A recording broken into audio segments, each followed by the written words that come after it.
meat chop. Cheese. Sobrang ganda talaga ng mga kitchenware sa Masdex. Tingnan nyo naman to.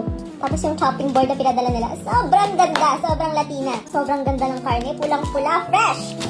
Ganda ng quality talaga ng karne sa Creamy Choice Meat Shop.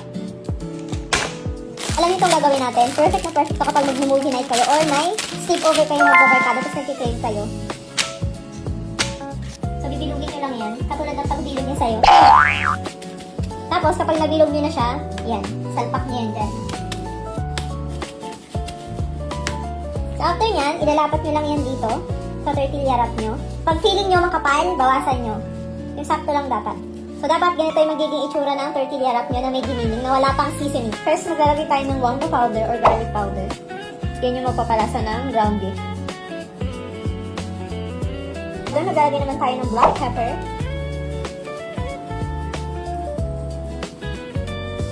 Tapos, maglalagay tayo ng salt.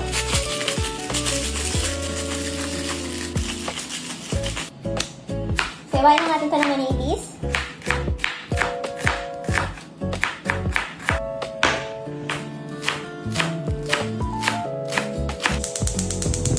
Kawali from Masdex. Tingnan mo naman. Ang ganda ng color. Ilalagay na natin yung white onion. Water. Maglalagay tayo ng butter. White sugar. Caramelized onion done. Yung lettuce natin lalagyan natin ng mayo.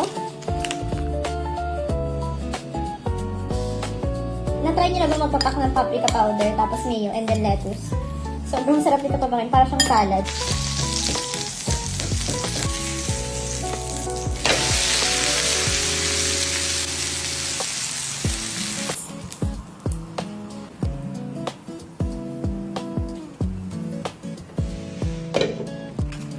Wow!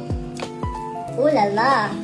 Para naman sa sauce, maglalagay tayo ng mayonnaise, ng konting mustard, chili powder, pepper, tomato ketchup, at ng pickle juice. Pambalance. Wow! Tayo ng sauce.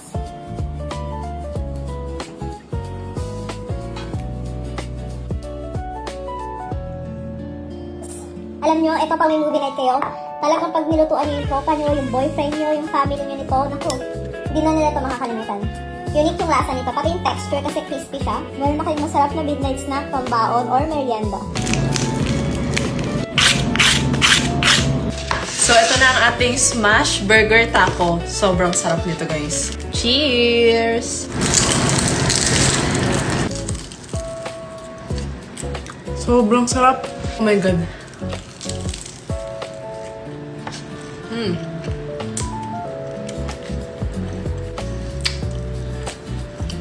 Ito yan ito.